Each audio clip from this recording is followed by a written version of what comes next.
When most of us think about AI, we think of chatbots, right? Something you talk to. But what if AI could do more than just talk? What if it could actually act for you? Well, that shift is happening as we speak, and it's creating something called the agent economy. In this explainer, we're going to break down exactly what that means, whether you're just getting started or you're a pro developer. All right, so let's get right to it. Is all this AI hype just about building a better, fancier chatbot? Is the end goal just getting slightly better answers to our questions? The short answer is no, not even close. The real game changer here is something called an AI agent. And you need to stop thinking of it as a chatbot. Instead, think of it as a digital employee. It's someone you can hire to take on complex, multi-step jobs and just get them done, all on its own. This is a huge leap from just answering questions to actually doing things. Okay, so let's jump into section 1. And here's the best part. You don't even have to be a coder to build one of these agents. There's a whole no-code revolution happening that's putting this power into everybody's hands. Let's start right there. This brings us to this really important concept, agentic workflows. Now, this is a huge step up from your basic automation. See, with an agentic workflow, you're not just handing your digital employee a single task. You're asking it to design, build, and then manage the entire automation process for you. It's a massive upgrade. So, think about how we got here. It started with just the AI brain. Then we moved to rigid, pre-programmed AI automation. The AI agent was the first big breakthrough, like a single digital employee. But these agentic workflows, that's the final step. It's like having an entire digital team that not only does the work, but figures out the best way to do it in the first place. And leading the charge in this no-code world are a couple of big names. You've got Anthropic's managed agents, which let you create some seriously powerful agents just by describing what you want them to do in plain English. And then there's Google's anti-gravity, which takes it even further, letting you visually piece together complex workflows or even entire web apps, all without touching a line of code. A really good way to think about the two main paths here is like Linux versus Apple. On one side, you have open source stuff like OpenClaw. That's your Linux. It's super powerful, totally flexible, and perfect for tinkerers who want to control every little detail. And on the other side, you've got services like Anthropic's managed agents. That's Apple. It's this beautiful, curated, secure experience that's just incredibly easy to use because all the hard stuff is handled for you. All right, section 2. So what if you are a developer? What if you want to pop the hood and really get your hands dirty and take full control? Well, this is where the tools get even more powerful. Let's see what's out there when you're ready to code. Now, for anyone who codes, this is a super important distinction to get.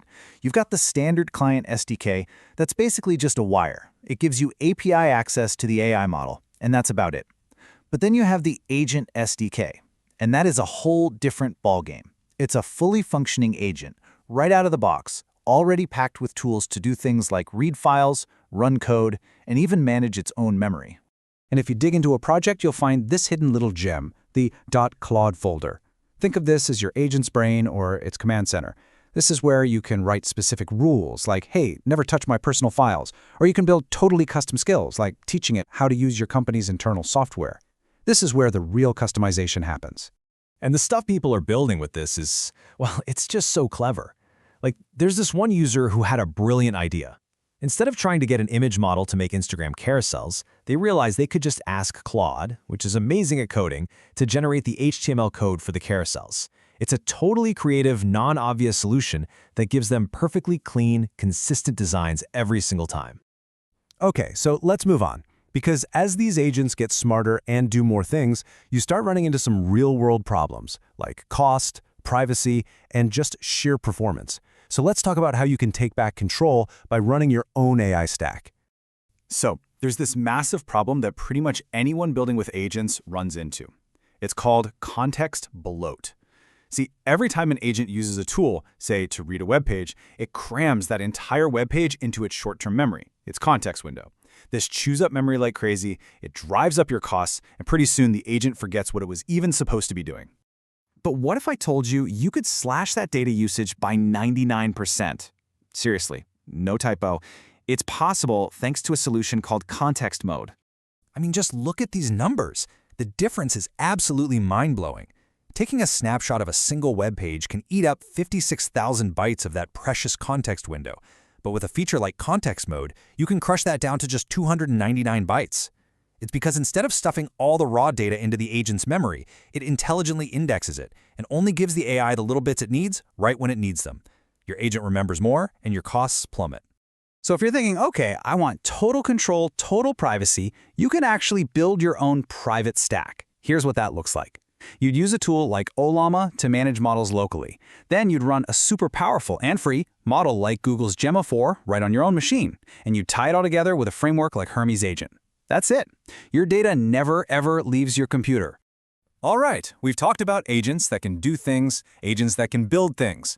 But what's next? What's on the absolute bleeding edge? This is where things get, well, a little bit science fiction. What if an agent could simulate the future? To really get your head around this, you have to hear the story of Mirofish. It's just wild. A 20-year-old student built the whole thing in 10 days. He put it on GitHub, and within 2 days, it was the #1 trending project on the entire site. One day after that, he had $4.1 million in funding. The speed of innovation is just unreal. So, what is Mirofish? It's basically an AI prediction machine. It works by building a digital twin of a specific little corner of the world, let's say the online fan community for a new video game.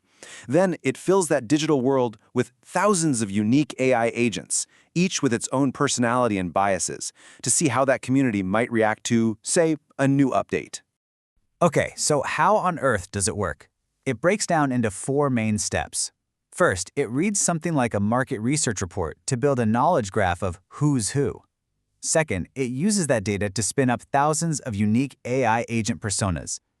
Third, it drops all those agents into a simulated sandbox, like a private little Twitter or Reddit, and just lets them go.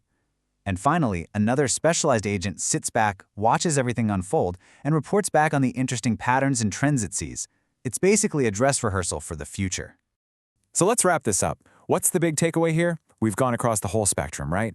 From super easy no-code tools anyone can use, to powerful toolkits for developers, to running your own private AI, and even simulating the future. The most important thing to realize is that there's now an on-ramp for everyone, no matter your skill level. Look, the tools are here, they're getting better and cheaper every single day. We're moving way beyond just asking an AI questions and into a world of complex problem solving and even prediction. So the real question, the one I want to leave you with, is this. In this brand new agent economy, what will you create?